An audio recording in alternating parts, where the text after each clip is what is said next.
বন্ধুরা, আবার চলেছি বিতিকা ব্লগে। আজকে মাছ হচ্ছে তেলাপিয়া মাছ, আর হচ্ছে জানি না এটা কী মাছ, আপনারা বুঝে নেন।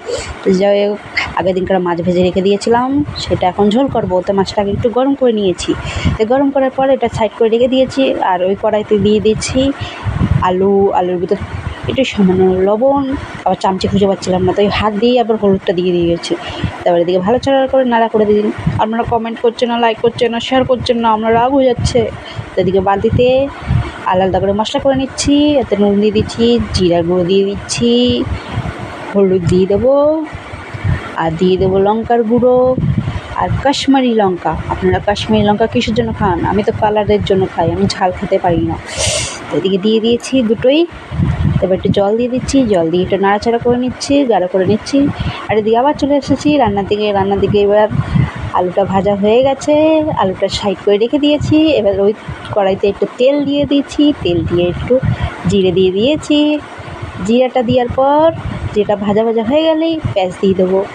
পেঁয়াজটা একটু নাড়াচাড়া করবো, পেঁয়াজটা একটুখানি লাল হয়ে আসবে, নরম হয়ে যাবে পেঁয়াজটা, তখন দিয়ে দেবো আপনার মশলা, যেটা আপনি গুলিয়ে রেখে দিয়েছি। ওইটা দিলে কি মশলাটা পড়বে না, পুরো ওঠে না। শুকনো মশলা দিলে জ্বলে পুড়ে ছাই হয়ে যায়, তাই তিতো ভাব লাগে। তাই এটা জল দিয়ে মাখা রাখলে তিতো ভাব লাগে না। যদি কষানো হয়ে গেছে মশলাটা, আলু দিয়ে দিচ্ছি। আমি কাঁচা লঙ্কা দিতে ভুলে গেছিলাম, তো কাঁচা লঙ্কা আবার পরে চিড়ে দিয়ে দিয়েছি। কাঁচা লঙ্কা দিয়ে পর আলু দিয়ে দিতে ভালো করে নাড়াচ্ছি, কষাচ্ছি। তো আপনার কে কোন মাছ খেতে ভালো লাগে না, আপনার জরুর কমেন্টে বলবেন। এদিকে নাচানাচি হয়ে গেছে, এবার মাছও চলে গেছে নাচানাচি করতে। এবার মাছও নাচানাচি করবে। নাচানাচি হয়ে গেলে ভালো করে একটু নাচানাচি করে নেবে, কষা করে নাচানাচি করবে। তারপরে জল দিয়ে দেবো। জলটা আপনার বুঝে দেবেন। আমি কম ঝোল করবো, তাই জন্য জল কম দিয়েছি। তারপর জলের ভিতরে সাঁতার কাটতে চলে গেছে। এবার সাঁতার কাটা হয়ে যাবে, সাঁতার কাটতে গেছে। এবার আমি ঢাকা দিয়ে দিচ্ছি, ওরা লুকিয়ে সাঁতার কেটে নিয়েছে।